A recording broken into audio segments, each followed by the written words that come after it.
Bueno, una nueva edición de Café Nas Noodle, esta modalidad que hemos tomado de la Asociación Platense de Básquet y una vez más como presidente de la asociación y en nombre de todos los clubes, agradecerle el lujo que nos damos con la presencia de Rubén Mañano, una persona que ahora el Pato la va a presentar como corresponde, pero que va más allá de una relación como entrenador, como jugador y deportiva. Así que agradecerte, Rubén, que este domingo puedas estar con nosotros en una charla que esperemos lo puedan aprovechar al máximo. Bueno, encantadísimo. La verdad que ya me he manifestado qué es lo que yo siento en este tipo de actividad, curiosas actividad que se ha despertado, ¿no? Hace casi 3 meses ya. Es muy placentero para mí poder de alguna manera seguir difundiendo y hablando de básquetbol, ¿no? Empecé por un medio así, así que el agradecido soy yo de la posibilidad. Bueno, muchísimas gracias y te dejo con Gustavo de Benedetti. Abrazo grande y los voy a estar escuchando atentamente. Abrazo, Pichi. Gracias, Pichi. Bueno, Rubén, buen día. No voy a hacer no voy a volver a presentarte, pero aparte sería largo. Simplemente, como decía Pichi, un lujo para nosotros tener, según mi criterio, el hacedor y el líder del mayor logro del deporte argentino en la historia. Obviamente del básquet, pero el que manejó esa gloria como punto máximo, porque la carrera es extensa y sos multicampeón en Argentina, con la selección hay varios títulos, carrera en Europa. Bueno, para nosotros es un lujo increíble, ya vamos a ir hablando de tu carrera y van a surgir mil temas. Me gustaría arrancar, a ver si te parece, en el presente. Estás en Uruguay, estás trabajando, sos el director de selección de Uruguay. ¿Cómo va eso? Y si la actividad sigue aún o cómo lleva la actividad en cuarentena. Bueno, realmente nos ha frenado, vamos a decir, en el hecho presencial, nos ha frenado esta cuarentena, ¿no es cierto? Además, por el hecho de que yo no puedo viajar, pero con muchísima actividad, la federación, su presidente, Ricardo Bairo, ha sido reelecto nuevamente hace una semana, un poquito menos, y ya habían causado un plan de básquetbol, lo voy a hacer mucho más integrador, no solamente de selecciones, sino un plan sumamente interesante donde se ven involucradas todas las partes. Desde mi óptica, cuando yo hablé con él y toda esta historia, ¿no? Le propuse y le dije que había que apuntar mucho a la preparación de los entrenadores. Estoy convencido de eso, por eso también el mensaje, verdaderos movilizadores, los jugadores, como muchas veces, ¿no es cierto?, de agentes multiplicadores de la infelizmente, en el hecho, como decía, el hecho práctico, el hecho de jugar, de entrenar, está todo parado. Pero estamos trabajando, se ha creado nuevamente una comisión de básquetbol dentro de la Federación de Uruguay, la Escuela de Entrenadores haciéndose un poco cargo en continuar en la formación y todo eso. O sea, bastante interesante la movida, ¿no? Disculpen. Genial. ¿Y sigue ahora en cuarentena, Rubén? ¿Puedes hacer algo? ¿Avanzan? Porque es una nueva, digamos, una nueva etapa. Siempre estás en la cancha, siempre estuviste de adentro, y ahora con algo global, algo nuevo, porque también irás conociendo la realidad del básquet uruguayo. Te vi, por ejemplo, fui al cenar a ver Argentina-Uruguay, un amistoso, y te vi metido ahí. ¿Cómo llevas esto? ¿Cómo es esta nueva etapa? No es sencillo, para mí no es sencillo, es todo un aprendizaje, una cosa nueva. Por eso incluso la propuesta primaria de solamente un año vamos a llamarle de contrato laboral, me pareció muy coherente. Yo asentí automáticamente, lo mismo que el presidente, con un excelentísimo diálogo, para un poco ver realmente si estamos a la altura en la función. No es lo mismo estar en el campo, preparando el equipo, dirigiéndolo, que estar en la platea. Pero bueno, por eso acompañé a los chicos sub-17 de Sudamericano, estar al lado de los entrenadores, ayudarlos en lo que se pueda, acompañarlos, hablar con los jóvenes.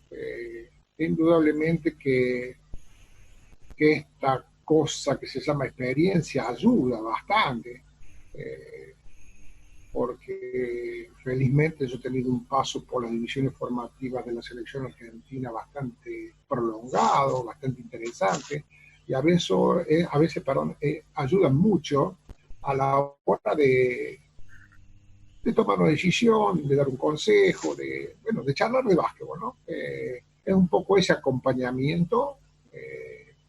Nosotros estamos 2 o 3 veces en la semana, estamos en reuniones con la gente de Uruguay, con todo este temario que te estuve diciendo, desde el mini básquetbol hasta la adulta, todo metido, y realmente esperando a ver cuándo vamos a poder saltar el campo. Ya estamos como locos. Rubén, el entrenador argentino, ustedes han dado como, digo ustedes, porque no personalizo solamente en vos, con Julio Lama, con el Oveja y con tantos más, con Fernando Duró, Tolca y tantos que hay, Gonzalo, han marcado una línea que no se ve en otros deportes. Esto de, por ejemplo, vos fuiste asistente de Vecchio previo a Indianápolis, después fueron intercambiando, se han repartido y con éxito muchos años de selección. ¿Por qué te parece que pasa eso en el básquet de poder? A mí no se me ocurre, ¿no?, que nombren a Gallardo de entrenador de la selección y que asistente sea, no sé, Pochettino y Bielsa. No nos entra eso, lamentablemente. ¿Por qué sea en el básquet y cómo lo ves? Creo que hay un puntapié inicial acá que creo que diría hasta determinante. En nuestra formación como entrenador, nuestra preparación como entrenadores, eso ha mejorado a través de los años. Sigue siendo, como es lógico, porque vos precisás rendir exámenes todos los domingos, todos los viernes, cuando juegues, sigue siendo medio una profesión media ególatra, ¿no? Lógico, porque cada uno intenta siempre ganar, ¿verdad? Bueno, pero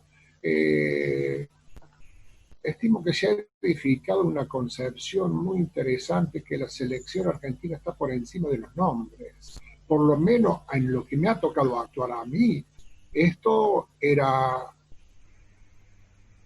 no moneda corriente decirlo, pero está refrescándolo y haciéndolo saber a todo el mundo.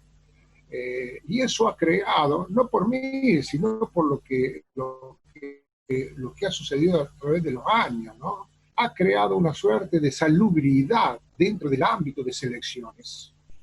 Y eso es excelente. Entonces, aparte crea un ambiente y una atmósfera donde te invita a participar más allá del rol que tenga. Si sabemos, entendemos y sabemos cuál es nuestro rol y cuál es el porcentaje, vamos a llamarle, de visibilidad que podemos llegar a tener nosotros. La materia prima son los muchachos, los jugadores, y son eso, ¿cierto? Pero también hay una suerte de grandeza por parte del entrenador argentino de entender cuáles son las ecuaciones, de no temerle a un concepto, a un juicio, por ser asistente, pese a haber salido campeón. No le interesa, sabe que todo ese bagaje va a ser volcado a una causa justa, que es la selección nacional. Lo interesante de esto, y el mensaje es bien claro para mí, y siempre lo promulgo, es que te sientas parte. No importa dónde estés, no importa los diarios, las vidrieras, las vitrinas, los reportajes, las cámaras, sentirse parte. Esa es la gran satisfacción que uno tiene que tener, y creo que el entrenador argentino eso lo tiene y lo difunde. Yo veo un ejercicio hoy entre los entrenadores de, por ejemplo, antes no sucedía porque creíamos que teníamos la fórmula mágica, el pase de información, el hablar de un juego, de exponer, y eso conlleva un crecimiento, y eso conlleva las actitudes, y eso conlleva que de pronto dos o tres grandísimos campeones se junten dentro de una selección nacional. A mí me parece muy interesante. Definitivamente, aparte, a los que estamos del otro lado, es un ejemplo increíble a seguir, ¿no? A los más jóvenes y a todos los demás, si los top trabajan en conjunto y cediendo, como decís vos, el protagonismo, ¿qué nos queda para los demás? ¿Y cómo funcionaba, Rubén, eso? Cuando en el caso de vos como líder, vamos a suponer en Nápoles, en Atenas y demás, ¿cómo funcionaba? ¿Se volvía? ¿Y cómo era el tema se sentaban, charlaban? ¿Cómo era? ¿En cuánto influían los demás en tu trabajo? Perdón, quiero entender la pregunta, Pato. ¿Cómo nos comportábamos nosotros como comisión técnica? Volvés al hotel, yo me acuerdo otra época, ¿no? De videocasetera, al inicio de ediciones, y cómo después lo llevaban a la práctica. Se sentaban y porque siempre tienen poco tiempo, ¿no? Terminaste de ganar y tenés que al que viene o de perder. Generalmente ustedes ganaban. ¿Cómo funcionaba el equipo? Yo soy, la verdad, un tocado por la varita mágica, ¿no? Soy un elegido. Me ha tocado en mi carrera, me ha tocado dirigir grandísimos jugadores y me ha tocado trabajar con gente realmente extremadamente capaz, como Fernando Duro, como Tolca, como Mario Mouche, por citar a algunos nomás, ¿no? Realmente hicieron un trabajo extraordinario, lo cual soy un agradecido, eso está claro.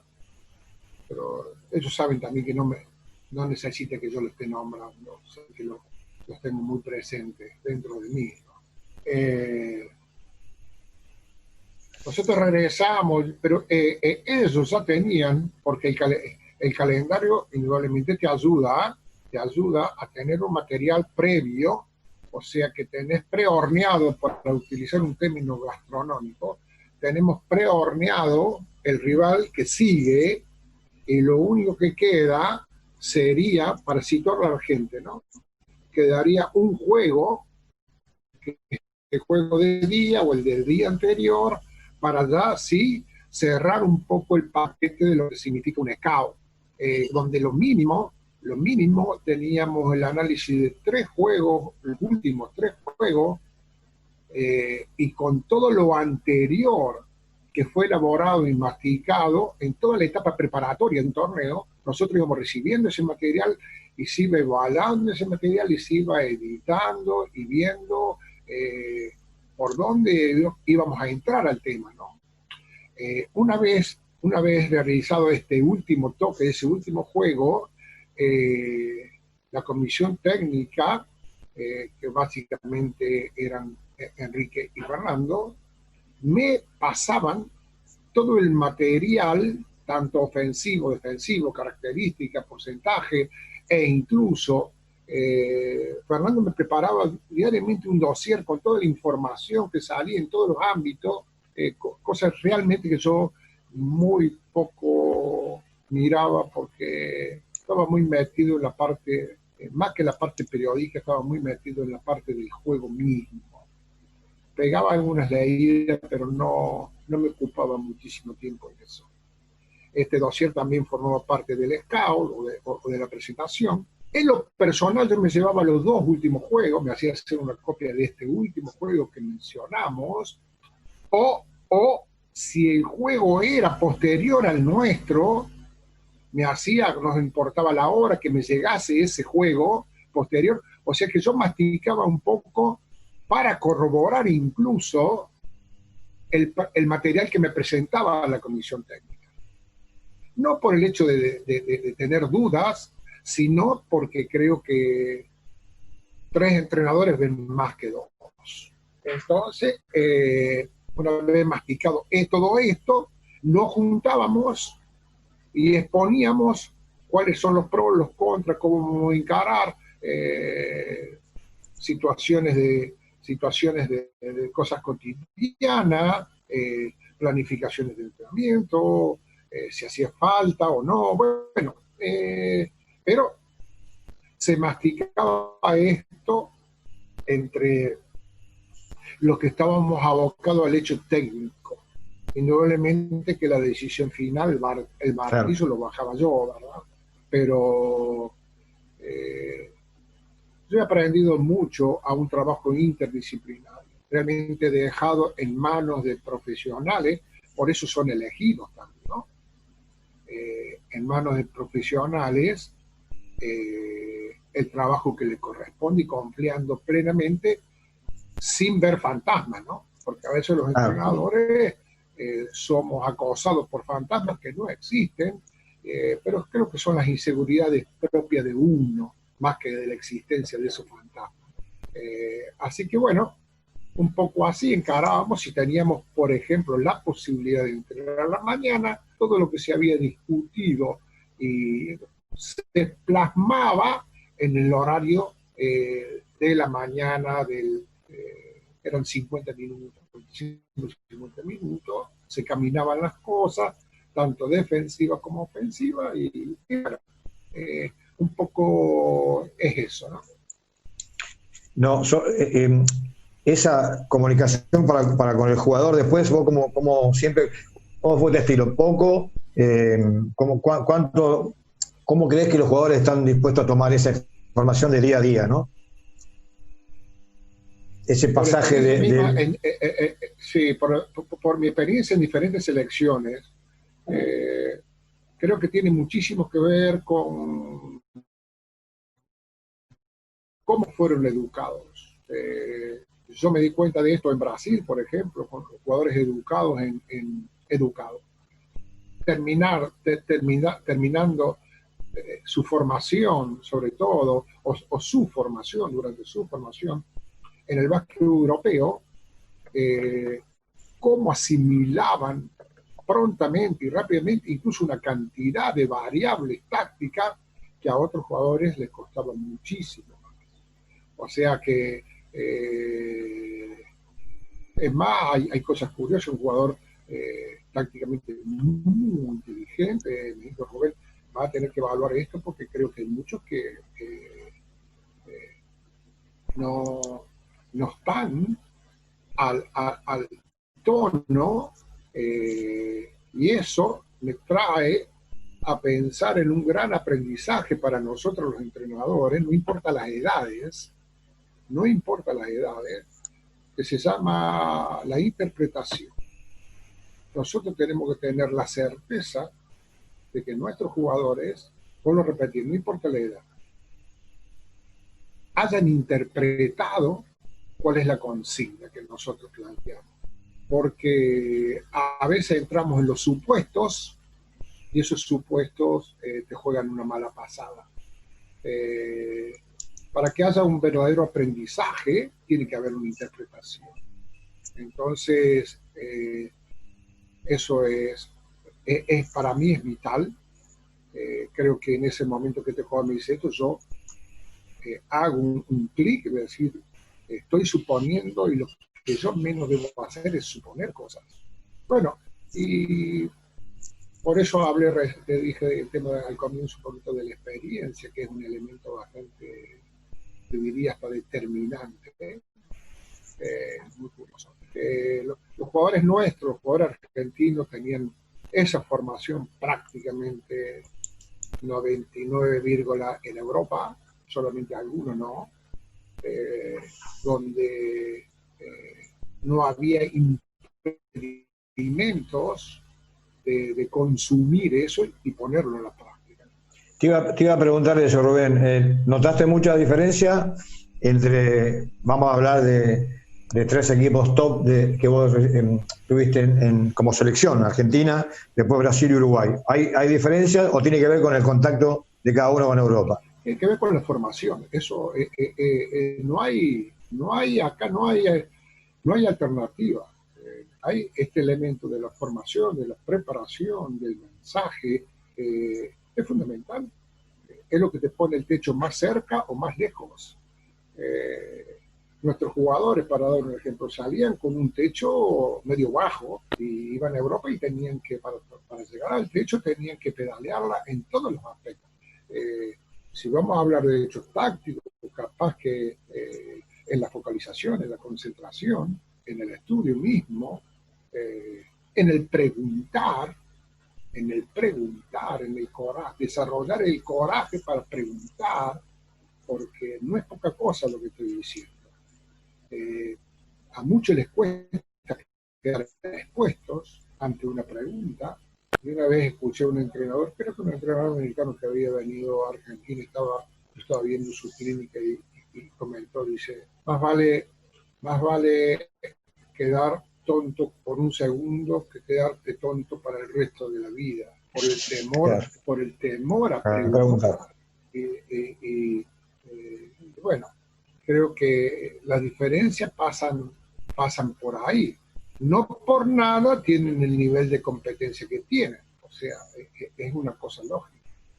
Rubén, toda esta información que vos en aquel momento tenían, todo ha evolucionado, ha cambiado muchísimo. ¿Cómo te llevas y cómo encarás esto de tanta información, esto de estadística avanzada? ¿En cuánto influye eso ahora? ¿Cómo te llevas con eso? ¿Cómo es? Porque fue un cambio muy grande. Sí, muy grande. A veces me suena hasta excesivamente grande. ¿Por qué digo esto? Porque yo lo he vivido, lo he aprovechado, lo he sufrido. ¿Sabes por qué? ¿Qué es lo que hacía un análisis con respecto a esto la vez pasada? Que muchas veces esta información, tanta información, a veces estoy convencido también, ¿no?, que le quedamos creatividad al jugador. Por seguir una línea tan vertical con respecto a esto, así. Y a veces, sin darnos cuenta, estamos coartando la creatividad, la naturalidad al jugador.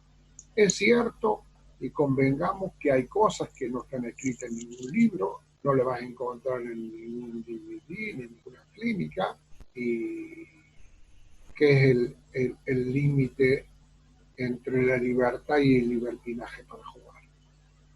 Eso va a estar dado de la mano por la percepción del entrenador, de acuerdo a lo que él le da todos los días, cuáles son las herramientas que le da, cuál es la información, las normas, las reglas, para que esto suceda.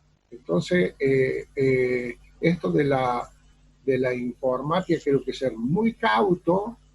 ¿Cuál es el mensaje que queremos? ¿Cuál es la cantidad de información que puede procesar un jugador? ¿Qué nivel de jugador tenemos al frente? No todos procesan de la misma manera y tienen la capacidad.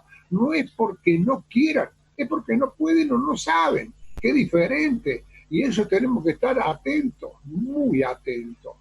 Porque de pronto estamos midiendo con la misma vara capacidades que realmente no tienen. Nos pasa mucho como los chicos, por ejemplo. Vemos un pibe que no, un vago, no quiere, y pobrecito tal vez que no pueda o que no sabe. Por eso hice mención extremadamente importante a la interpretación. Me parece, entonces sí nos damos cuenta, que el chico está queriendo hacer. Después, bueno, hay una cantidad de variables, ¿no? De lo que me decís, estamos hablando de los jugadores de elite, ahora tenés esta responsabilidad más amplia a Uruguay y metiendo mano abajo con toda tu experiencia. Entonces, a partir de esto que estamos hablando, de los conocimientos tácticos, de la lectura, de la interpretación, pero también a la vez con libertad, ¿qué pedís en las formativas de Uruguay, en este caso que te toca a Uruguay, a los entrenadores? Mira, nosotros estamos haciendo una especie de una guía, es medio, más o menos, porque nos sirvió también para como ejemplo, para leer, una especie de método de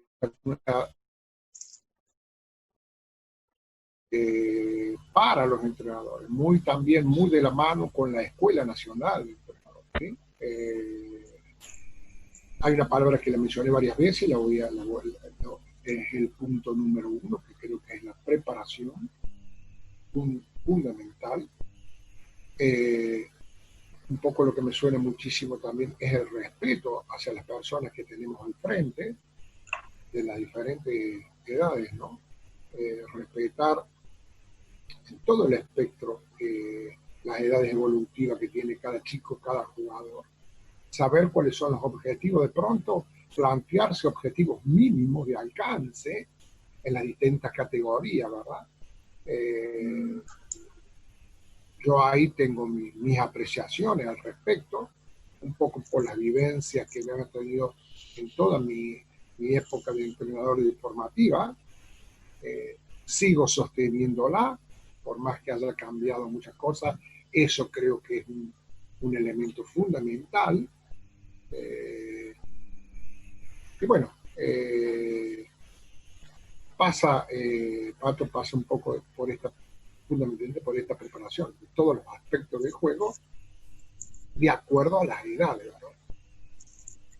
Rubén, te cambio un poco y voy a una pregunta que me hace Marcelo Fernández, ¿viste? De Zárate, que ha trabajado con todas las selecciones nacionales y demás, un gran entrenador. Sí, claro. Y me manda saludos para vos y demás. Siempre está atento a nuestro Zoom, Marcelo. Y como nosotros siempre, y en el caso de los del llano, digo yo, los tenemos a ustedes como faro y los copiamos y buscamos, lo aprendemos y estamos atentos a todo lo que ustedes hacen. Ahora, ¿cómo? Y nos capacitamos a través de ustedes, buscamos un norte que han marcado. ¿Cómo, me dice Marcelo, cómo y cuándo te capacitás vos? ¿Cómo seguís con tu capacitación que seguís? Porque ya te conozco y sé lo que sos. ¿Hasta dónde? ¿Cómo en qué te fijás? ¿Qué mirás? Si tenés algunos entrenadores que te dicen, mira, estos 2 o 3 son los que a mí me gustan más y los observo un poco más. ¿Cómo los...? Creo que en la naturaleza bueno, primero saludarlo, Marcelo, un abrazo enorme, un amigo del básquetbol. Te digo, en la naturaleza del entrenador, te digo, hasta no sé, hasta inconscientemente te está capacitando. Todo depende de la predisposición que vos tengas a capacitar. Todo depende del coraje que tengas para ponerte a aprender, que no es sencillo. No es sencillo. Coraje, ¿sí vos? Coraje. Mucho coraje, porque el aprendizaje te mete en un brete gris medio oscuro, y sobre todo me parece que a los que hemos hecho un camino y todo, le tememos a la cachetada al narcisista, al narcisismo, de tener que decir, no sé, no puedo hacerlo, no le entiendo, y por eso hay que tener muchísimo coraje cuando te sometes a una situación de aprendizaje. Seguramente eso te va a dar un salto de calidad. Vos me decís, ¿qué es lo que estoy leyendo? Estoy leyendo de todo. Te dije de esta guía, estoy leyendo los programas de Canadá, de Estados Unidos, de Italia, de España, de todo lo que es formativa, para ver de en qué manera uno puede, con lo que ha vivido, corroborar, cambiar y entregar un poco a esta guía para los entrenadores, en este caso de Uruguay, ¿verdad? Veo la final del ACB, hago mi análisis, donde automáticamente terminó. Estaba con Francisco, mi hijo, que también está dedicado al básquetbol. Le digo, mira, cómo se define ese juego con una clase de juego sin valor. El corte de backdoor. No es una, no es una casualidad. Cuando todo el mundo quedó petrificado, el tipo metió un corte y termina siendo una bandeja. Mirá la importancia del, no me quiero salir del tema, pero la importancia de lo que es jugar sin el balón. Lo que pasa es que todo el mundo ve eso y lo da por obvio. No, no es obvio. No es obvio. Eso es trabajo hecho en una determinada edad, donde fue registrado y ahora ejecutado de acuerdo a la lectura. O sea, ¿no? me gusta mucho, para terminar un poco la respuesta, me gusta mucho el trabajo que ha hecho en estos últimos años Obradovic, por ejemplo. Me gusta mucho lo que hace Scariolo con la selección española, un jugador extremadamente inteligente. Creo que hizo excelentísimo trabajo ahora Aito Renés en Alba Berlín. Veo indudablemente por afinidad y por color y por sentimiento el tema del Real Madrid, donde Lazo también ha hecho un trabajo muy interesante.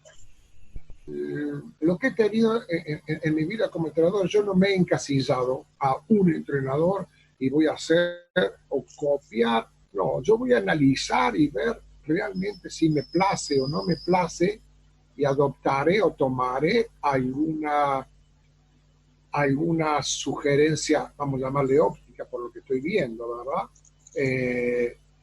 Y bueno, así ha sido mi formación también, ¿eh? No me he quedado bajo el ala de un entrenador. He tratado de chequear lo que yo creía conveniente, en los primeros momentos apuntando el ojo a entrenadores universitarios americanos, y después ya sí, definitivamente y decididamente mirando al básquetbol europeo. Bien, te cambio, Rubén. Todo lo que estás observando, y como hacemos la mayoría, pero estás observando y analizando, históricamente siempre desde Argentina, te debe pasar ahora con Uruguay, lo mismo. Estuvimos en déficit en cuanto a kilos, en cuanto a centímetros. Aún así, obtuvimos grandes resultados. Ahora, hace poquito, la selección otra vez una final. ¿En qué eso continúa o de un básquet nuevo? Hola. Haces esos déficits. Se cortó, Pato, se cortó la pregunta. A ver, dale, voy de nuevo. Siempre hemos tenido problemas de centímetros, de kilos a nivel internacional en Argentina, ¿sí? Ahora hay más versatilidad, el básquet cambió un poco. Lo mismo, ¿en qué cambia este básquet nuevo, entre comillas, esta tendencia nueva? Indudablemente, primero, convengamos que el básquetbol es uno de los deportes que más modificaciones va sufriendo, ¿no? Cada vez se lo hace mucho más dinámico, el reloj te va apretando cada vez más, te obligan de esa manera un poco a conseguir el objetivo que tiene el juego, que es el mayor número de puntos, mayor cantidad de bolas encestadas y toda esa historia, ¿verdad? Lo que sí, estimo que se ha ganado en una dinámica de juego y en una intensidad, en algo que yo estoy tratando de intentar a ver de qué manera puedo, dada estas características, este elemento que se llama la reactividad, de qué manera podemos aumentar o incorporar o desarrollar esa reactividad. Y yo dije, pero Robinson, pero eso es mínimo. Es el mínimo que te permite tomar un tiro al frente, tal vez con los pies en el piso, tal vez. Lo que sí es una curiosidad, el mapa de tiros que hay, pero ojo, ¿no? Que nos estamos centrando muchísimo, de pronto este concepto que vos me estás viendo, estamos medio como apuntando mucho lo que es el básquetbol de la NBA, atención, porque vos vemos las finales vemos los juegos de la Euroliga y todo, si bien es cierto que el número de lanzamientos de 3 puntos ha incrementado y todo, sigue estando el jugador interior, sigue apareciendo el jugador interior, se sigue viendo un juego coherente. El hecho de ser reactivo, el hecho de ser intenso, no significa que vos tengas que tirar el balón a los 5 segundos. Yo no estoy a ver si no están dadas las condiciones. Yo no voy a tirar de cualquier manera para llegar a un número de lanzamiento, porque las estadísticas me dicen que yo tengo que tirar 50 tiros de 3 puntos, porque con el 20% voy a hacer más puntos que si tiro 80 de 2.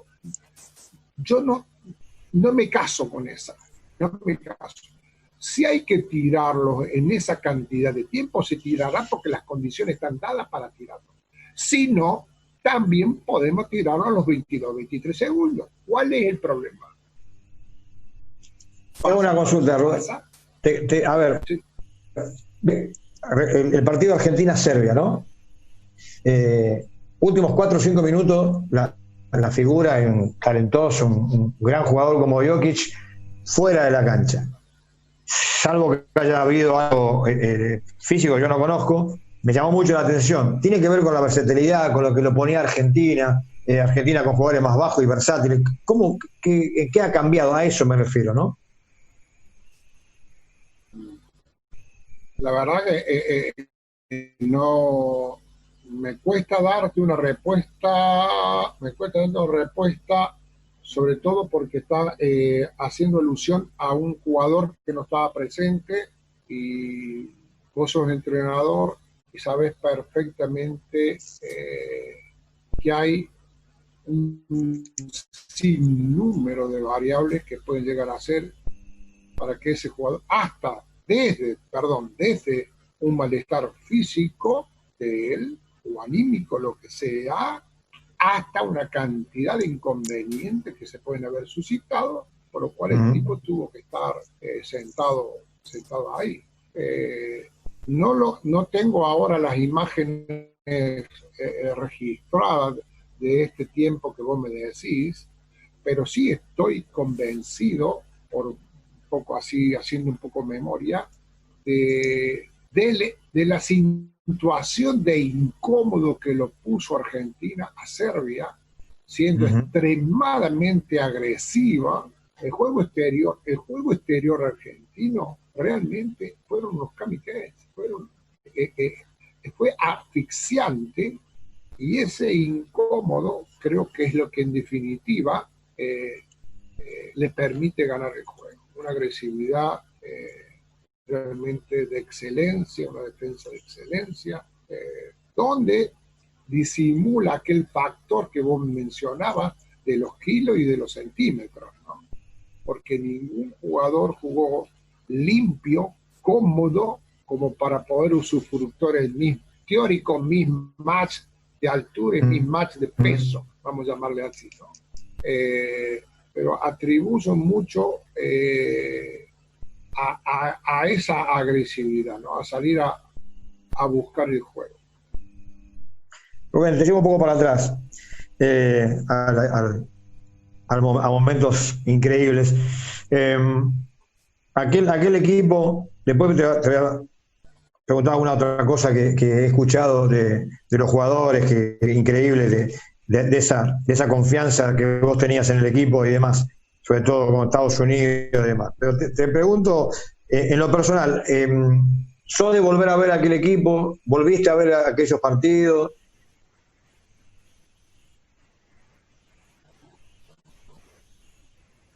La verdad que pocas veces.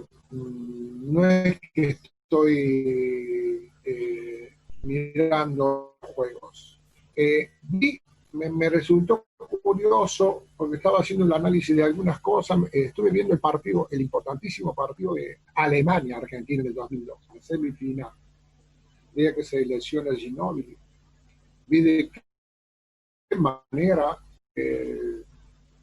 se gana ese juego, realmente un juego que estaba muy, pero muy, muy difícil, pero no muchas veces estoy buscando en el pasado cosas, ¿no? Entonces, se ve que no llegó el tiempo todavía de mirar eso. Llegará el tiempo donde me siente a realmente disfrutarlo, ¿no? Contaba, viste, nosotros hemos compartido unos campus Spalding y ahí yo escucho y me nutro de ustedes, del Coro de Ale Monteque, de vos, y contaban los jugadores, un poco lo contó el otro día el Coro acá, que se sorprendieron el día de la charla previa a Estados Unidos a que vos ibas en serio. Cuando, o sea, llevado ahora es lógico, le ganaron 2 veces, pero en ese momento, o sea, era un partido, y vos dijiste alguna vez, no venimos a sacarnos fotos. ¿Cómo fue ese proceso? ¿Vos veías que había chance? ¿Lo veías, los presentías que podían mostrar mano a mano? Contame eso, que me llamó la atención, que los jugadores empezaron a ver la charla técnica y se miraban diciendo, este tipo habla en serio, le quiere ganar. Bueno, a ver, para ser honesto, yo lo podría colorear y quisiese quedar bien, o le podría decir la verdad también. Es lo que voy a hacer ahora, decirle la verdad. Yo me sorprendí. Hay un programa donde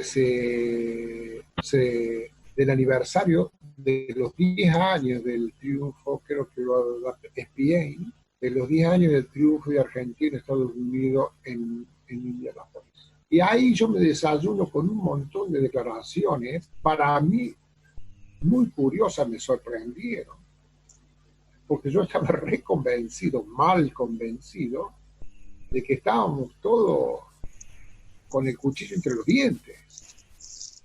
Pero se ve que no era tan así. Ahora, de mi parte, vos me preguntas mi parte, es decir, yo tenía, como tengo antes de todos los juegos, tengo una suerte de temor. Lógico. Pero también sé, y ha sido uno de los pilares a la hora de ponerme a dirigir, yo no me voy a permitir pensar en perder. No me voy a permitir. Y si me vienen ese diablito a quererme decir una cosa, voy a intentar de combatirlo, porque lo que yo refleje va a ser absorbido por los jugadores. Entonces, un entrenador que se permite pensar en perder, creo que se tendría que estar dedicando a otra cosa. Es otra cosa si te toca perder, es otra cosa, es parte del juego. Pero, ¿a qué voy con esto? Es que yo hablé en algún momento del respeto, y el respeto de la preparación. No importa el rival que estuviese al frente, pero el respeto de la preparación y el respeto al rival, en este caso el Estados Unidos, ¿y cómo vos vas a respetar al rival? Intentar darle todas las herramientas posibles a quien les toca jugar en minutos, para que ellos puedan desplegar de la mejor manera su juego. O nos quedamos con la máquina de foto en el bolsillo del buzo y nos sacamos una foto como era. Aparte, creo que ninguno se dio cuenta del trabajo esforzado que se hizo casi por 50 días. O sea, eso te permite una suerte de preparación, pero muy pulida, te diría, muy pulida, que te despierta la credibilidad que se puede. Voy a decir, Rubén, fuiste a ese juego suelto de cuerpo porque el trabajo que hiciste. No, para nada. Con todo el temor lógico de jugar contra un equipo americano en su casa, pero no por eso no debemos intentar de hacer nuestro juego, de intentar ganar. Lo que pasa es que aparece otra variable muy interesante, hoy está exponencialmente hasta propuesta, que es todo lo que yo titulo el entrenamiento invisible. A nosotros me tocó, por eso lo digo. ¿Y qué vas a hacer? ¿Vas a poner al equipo?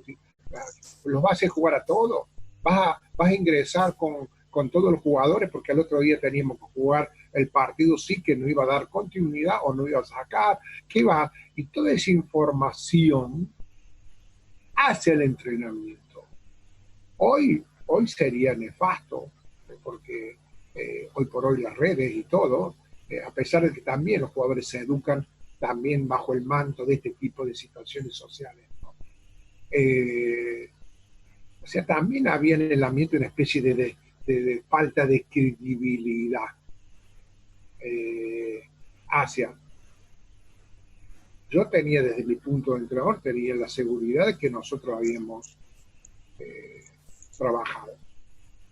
Y cuando un equipo trabaja y vos termina un entrenamiento y te sentís regocijado por lo que los tipos hicieron durante el entrenamiento, vos tenés las espaldas cubiertas.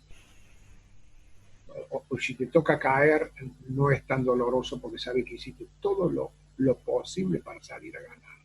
Entonces, sí. Decía el Colo que lo mataban en el buen sentido de la preparación, esto que decís vos, que fue que las piernas no las podían levantar y que siempre el mensaje era ya tengan paciencia ahora, que jugaban los amistosos incluso de preparación con las patas muertas, sabiendo que, y después sentían ellos que siempre tenían un poco más para dar, ¿no? Que fue una preparación estupenda. Lo que tenemos es indudablemente que uno intenta, no se consigue un 100%, porque es lógico, está comprobado, por elementos que no hacen a la preparación misma, pero llevar a un equipo a un grado de preparación cercana a lo que va a ser la competencia, de eso se trata. De eso se trata, de crear un ambiente donde todos se sientan parte y tomen como propio la derrota y la victoria. No importa la cantidad de minutos, hay imágenes muy fuertes, que le dan un sello también, hay imágenes que le dan un sello al equipo, donde vos ves que está compenetrado, te diría, no el hombre, sino la posición. Hay una imagen donde se abrazan Montecchia, Vitoriano y el Pepe Sánchez, como si todos hubiesen sido uno. Y uno habrá jugado 3 minutos, el otro 14, el otro 20 y pico, pero era una cosa muy curiosa. Y esas actitudes de pronto te dejan ver o entrever de la fortaleza del equipo, ¿no? Pero bueno, me agarro de esto que me decís para meter otra pregunta. Chicho Rengifo es un entrenador peruano que, entre paréntesis, tiene coronavirus y está en reposo, pero está saliendo, le mandamos un saludo. Y habla de esto, de lo que decís, de toda esta actitud. Si te costó o si lo podés llevar cuando cambiás de país, sea selección o estuviste en Europa con equipo y demás, si esto se puede lograr con cualquier, en cualquier país, en cualquier grupo, y cómo. Esta mística, dijiste vos, pensar por uno, ¿no? O sea, ser todos uno. Convengamos que el condimento, vamos a llamarle el condimento de selección nacional, vestir la camiseta nacional ya es un condimento muy especial. Yo sostengo que cuando te pones la camisa nacional no tenés ningún tipo de derecho, todo lo que tenés son obligaciones. Porque a veces se confunde. Yo juego en la selección nacional. No, todo por lo contrario. Vos jugás en la selección nacional, vos sos un agente multiplicador. Y este es un mensaje muy claro a toda la gente joven que le toca vivir, por ejemplo, una preselección, o que les toca quedar dentro de una selección nacional, donde vuelven a su pueblo, vuelven a su ciudad, vuelven a su barrio, vuelven a su club, y ellos son jugadores de selección. No. Siempre yo charlo con ellos, les digo, ustedes tienen la obligación de difundir lo que vieron, lo que sintieron, de ayudar a sus compañeros a crecer. Con respecto a la pregunta de este muchacho, si lo podés trasladar a diferentes lugares. Yo creo que eso se edifica. Esas cosas se construyen. No es que vos vas al vestuario y pedís, vamos muchachos, vamos a jugar solidariamente. Vamos muchachos, vamos a tener intensidad en la defensa. Eso es un hecho teórico. ¿Cómo reforzas el hecho teórico? Con horas, días, semanas, meses de trabajo. Claro. Entonces hay una coherencia con lo que vos estás pidiendo, con lo que vos estás haciendo.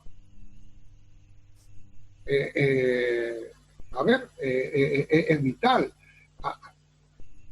Yo siempre hablo en mi charla del éxito del día el lunes. Ahí empezás el camino. El lunes un poco, el martes, el miércoles. Entonces va a llegar el momento que te toca empezar a jugar y vas a tener en todos los aspectos, no solamente el técnico, el táctico, el emocional, sino también el hecho de los compromisos, del respeto, de la solidaridad, del esfuerzo. Bueno, eso también se construye. Y creo que en los clubes nuestros son verdaderos templos educadores con respecto a todo este tipo de valores. Porque nuestros jóvenes, nuestros niños se sienten muy identificados con su institución. Y eso tiene un peso. Y me engancho para otra pregunta. Lucas Conti, que es de acá de La Plata, entrenador de Estudiantes y de las selecciones U19, ahora U17, estuvo muy buen entrenador, dice, me engancho de esto para decir, ¿qué virtudes tiene el jugador argentino con respecto a los demás? ¿Qué cosa lo diferencia? Si es que hay. Creo que, no, hay. Creo que convengamos que el jugador argentino o el chico que empieza todo es formado, educado, ¿cierto? Dentro de un ambiente donde aparece la imagen, por eso resalté tanto la imagen del entrenador, ¿no? Yo estimo que hay una suerte de compromiso como palabra que va a sintetizar todo, ¿sí? Un compromiso por la disciplina muy grande, potenciado estos últimos tiempos, a pesar de que estimo que Argentina tuvo siempre muy buenos jugadores de básquetbol, siempre tuvo muy buenos jugadores, pero que la estructura argentina permite seguir esperanzado con eso, que nos da, utilicé el término en un momento de las espaldas cubiertas, para soñar en cosas importantes, como acaba de suceder en el Mundial, pero ese compromiso donde están involucrados sus ganas de progresar, donde está involucrado el esfuerzo, estimo que son determinantes.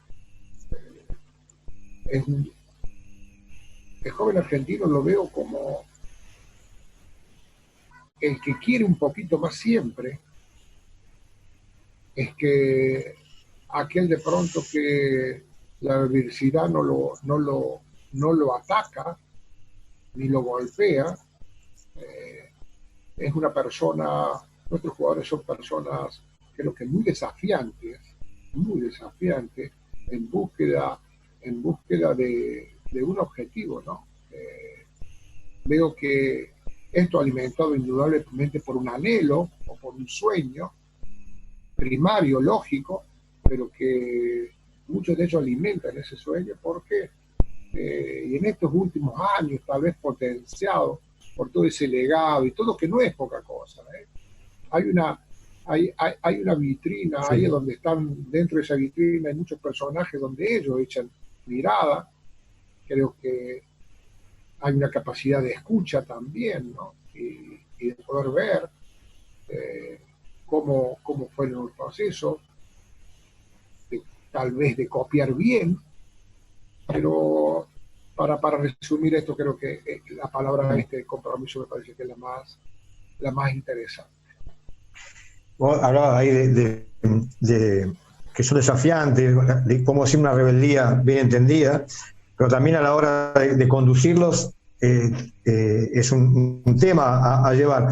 Y me pregunta, una segunda pregunta de Lucas, que la engancho porque está bueno ahora, de cómo gestionas eso, cómo gestionas los egos. Yo te escucho mucho en los campos, no me llama la atención, pero lo repetí mucho de esto de no se puede jugar, le decís a los chicos, con el compromiso y con el trabajo del compañero. Una cosa de cómo se gestiona todo eso, cómo se lleva adelante.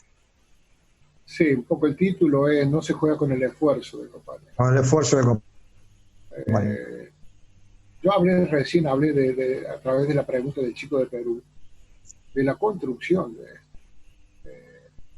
porque eso se gestiona a diario, minuto a minuto. Y no voy a tomar el término error, porque no, el error, pero o lo podemos tomar para que yo pueda ejemplificar lo que me está preguntando.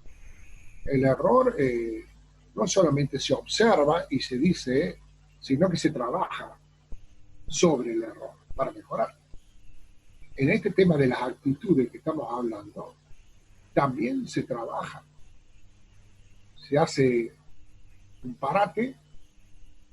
Si vea, o sea, para darle un ejemplo práctico,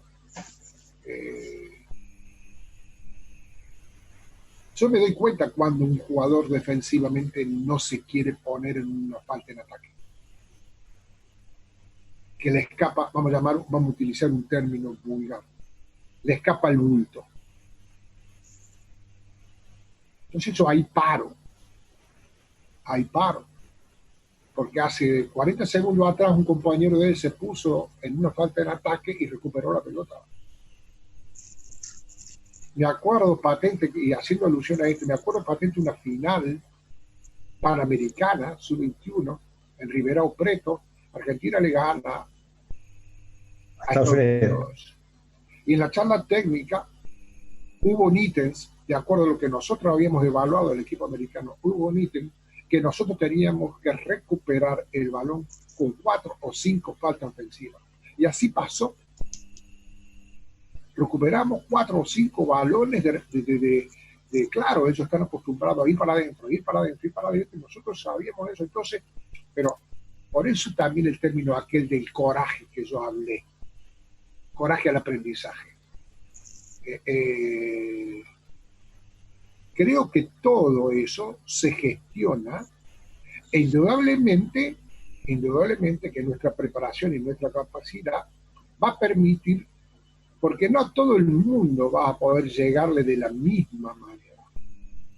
El tema es, a través de aquella percepción, cómo vos vas y le haces llegar a un determinado jugador, a un determinado joven, lo que vos realmente pensás o lo que realmente querés.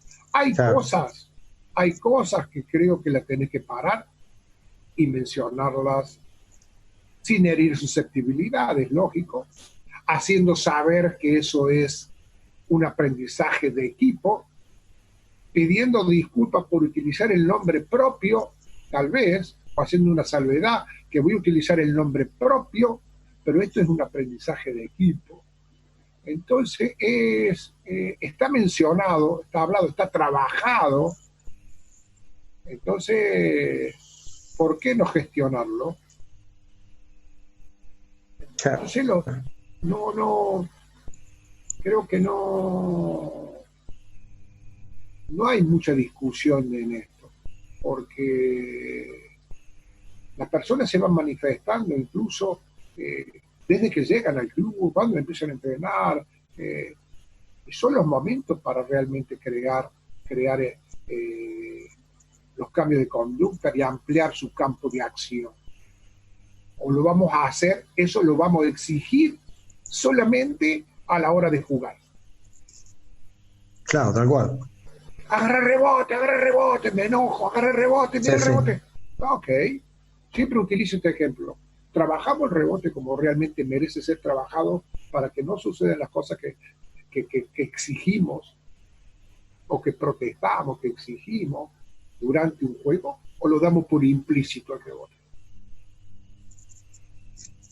Tal cual. Bueno, no sé si... Como las grandes arengas, ¿no? Como las grandes arengas, una gran arenga previa, y si no hay un respaldo, la arenga queda en eso, ¿no? O sea, si no hay sustento, de donde pueda ir prendida la arenga me parece que es más una arenga para mí que para los chicos, para convencerme yo o por creer que estoy convenciendo. Eso lo puedo hacer una vez, 2 veces. A la tercera o cuarta miran para otro lado. Ahora, si la arenga está sustentada por hechos, la arenga pega. Rubén, 2 cositas más y vamos cerrando. Gracias mil por tu tiempo, valiosísimo, la verdad. ¿Cómo ves la Liga Nacional hoy, con tantos extranjeros, jugando todos los días? ¿Cómo ves vos? Bueno, lógico que no lo sabes, pero es evidente que esta pregunta me la están haciendo, te diría, en todo momento. Pero que hay muchísima preocupación por muchos estamentos de lo que está sucediendo con la Liga Nacional. Yo ya me he manifestado, me voy a manifestar más o menos de la misma manera, entendiendo que hay gente que baja el martillo en esto, que es la dirigencia, que es la que va a determinar por decidir de qué manera y cómo se juega, bárbaro, pero me parece extremadamente interesante de sentar a las partes, todas las partes del básquetbol, para evaluar la competencia, ver realmente si va por buen caso. Y a esto me refiero a cantidad de extranjeros, cantidad de partidos. Creo que el formato, cómo se compite, yo tengo mis grandísimas dudas. Ojalá alguien me explique alguna vez por qué se hacen las cosas de esta manera.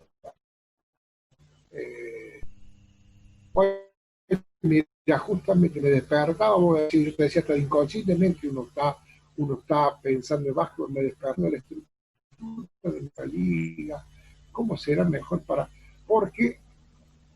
que no le pegue tan duro a la materia prima, porque todo esto cae en un saco roto, que son los jugadores, los masacran. Ahora, ¿cómo queremos, de acuerdo a esto que estamos viviendo, cómo me acomodo yo, entrenador, para exigirles que sean intensos, que sean dinámicos, que defiendan, que ataquen, que corran, que brinden un espectáculo, porque realmente es un show. La liga nuestra es el show que todo el mundo tendría que estar viendo. Es un poco el imán para una cantidad de niños y de jóvenes, pero creo que la gente le está quitando el ojo, está desviando la mirada, da desde un hecho de calendario, con días realmente atípicos, por una cuestión de horarios y todo, atípicos, hasta la misma calidad de juego. Es que no es imposible pedirle más. Y lo que estamos mostrando, no sé si es lo suficientemente convincente para acercar a la gente a mirar básquetbol.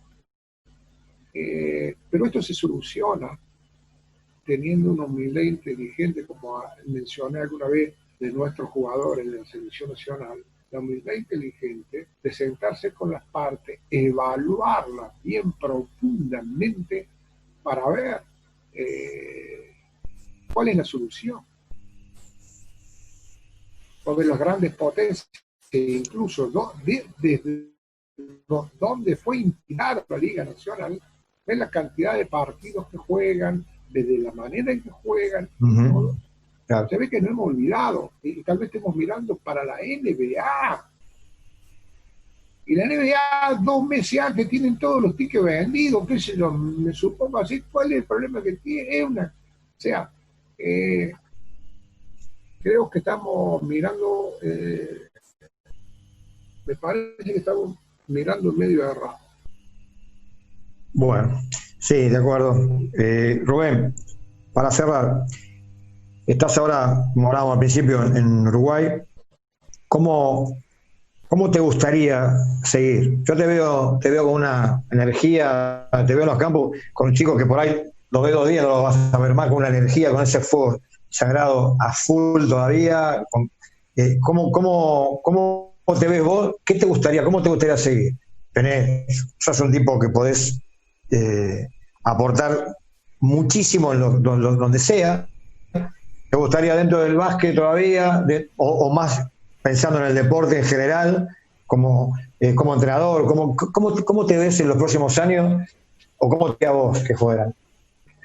No, me veo como inserto en el básquetbol. Hoy está. Esto que estoy ahora oficiando es un puesto muy interesante, sin estar en el día a día.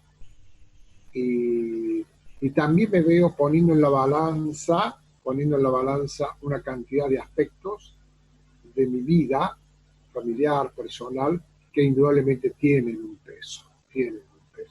Si bien en mis épocas de mozo, ese peso estaba porcentualmente muy inclinado hacia el básquetbol, indudablemente, dejando una cantidad de cosas irrecuperables, cosas que no voy a recuperar nunca más, y hoy no. Hoy la balanza, dentro de todo, estimo que está más equilibrada, sin dejar de lado un poco esta pasión que es la disciplina, ¿no? Pero sí evaluando cada paso. Así que espero seguir inserto en el básquetbol. Es que estoy inserto en el básquetbol. Puedo estar en el patio de mi casa, pero estoy pensando a ver qué es lo que voy a hacer, cómo podríamos hacer esto. Uno vive, ha aprendido a vivir de la mano del básquetbol, así que no se escapa. Rubén, primero te quiero volver a agradecer. Hablo por la asociación, por Pichi. En general, para nosotros es un lujo tenerte. Sos un número uno de la historia del deporte argentino y es un lujazo escucharte y seguir aprendiendo. Quiero que sepas que, seguramente lo sabés, pero vos sabés que hoy pensaba años y años y años que tengo en esto y siempre, cada cosa que escuché sobre Mañano fue de todos los entrenadores, pero de todos, admiración, respeto, como un faro. La verdad que no debe ser tan fácil lograr eso y viste que las críticas van rápido, pero estas cosas creo que hay que decirlas. Sos un ejemplo para todos nosotros, así que más allá de este sumo, de esta charla, el agradecimiento, hablo de todos los entrenadores porque lo hemos hablado 20 veces, la admiración y el agradecimiento eterno. Así que 1000 gracias y un abrazo grande.